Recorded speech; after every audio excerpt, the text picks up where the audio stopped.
పట్టణంలోని ముత్యంశెట్టిపాలెంలో doctor BR Ambedkar 68వ వర్ధంతిని ఘనంగా నిర్వహించారు. కాంగ్రెస్ పార్టీ ఎస్సీ సెల్ నాయకులు పాల్గొని అంబేద్కర్ కు నివాళి అర్పించారు.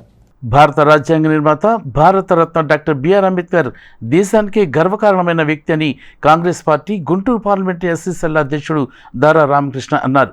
శుక్రవారం అంబేద్కర్ 68వ వర్ధంతి సందర్భంగా ముత్యంశెట్టిపాలెంలో డాక్టర్ బిఆర్ అంబేద్కర్కు ఘన నివాళులు అర్పించారు.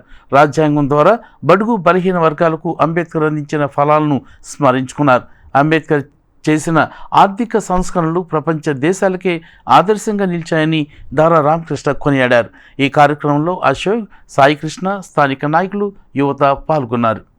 భారతదేశం గర్వించదగినటువంటి భారత రాజ్యాంగాన్ని నిర్మించిన నిర్మాతలలో ఒకరైన డాక్టర్ బిఆర్ అంబేద్కర్ వర్ధంతి.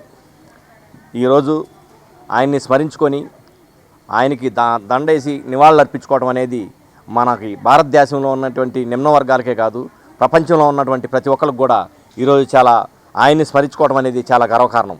ఎందుకంటే భారతదేశపు నిర్మాణంలో కానీ, భారతదేశపు వ్యవస్థలో కానీ, సాంఘిక సమాజంలో కానీ సమానత్వం తీసుకురావడంలో ఆయన చేసిన కృషి అసలు వినరానిది. ఎందుకంటే ఆయన నిమ్న వర్గాల కోసం పోరాడి నిమ్న జాతులు ఆ రోజు ఆర్థికంగా అణగదొక్కబడినటువంటి జాతులని వాళ్ళని వాళ్ళ సమానత్వాన్ని తీసుకురావడం కోసం దేశంలో ఉన్నటువంటి అంతర్గత శక్తులతోటి పోరాడి వాళ్ళందరికీ ఒక స్వేచ్ఛా స్వాతంత్రం ఉండాలని చెప్పని, ప్రజాస్వామ్యబద్ధమైనటువంటి ఆర్థిక సమానత్వం రావాలని చెప్పని, రాజకీయ సమానత్వం రావాలని, సోషల్ జస్టిస్ అని చెప్పని రాజ్యాంగంలో కొన్ని చట్టాలని పొందుపరిచి ఆ చట్టాల ద్వారా వాళ్ళ కొన్ని జాతులకి, నిమ్న జాతులకి, అలాగే నిమ్న వర్గాలకి, అలాగే బడుగు వర్గాలందరికీ కూడా అభ్యున్నతి కోసం వాళ్ళకి విద్యలో కానీ, వైద్యంలో కానీ, ఆరోగ్యంలో కానీ, ఏ విధమైనా సరే రంగంలో అయినా సరే వాళ్ళకి రాజకీయ రంగంలో కానీ సమానత్వాన్ని తీసుకురావడం కోసం ఆయన చేసినటువంటి సేవలు అనేవి చాలా అమోఘమైనవి. పార్లమెంట్లో కానీ రాసినటువంటి రాజ్యాంగానుబద్ధంగా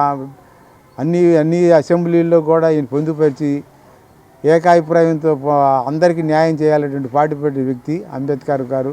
వారి వర్ధంతి సందర్భంగా ఈ అవకాశం కల్పించి ఆయన వర్ధంతిని ప్రతి సంవత్సరం కూడా అవినాభావ సంబంధం అనేది లేకుండా అన్ని కులాలు కూడా ఏకతాటిగా ఆయన్ని స్మరించుకుంటూ ముందుకు వెళ్ళాలనేటువంటి భావంతో నేను ఈ అవకాశం ఇచ్చినటువంటి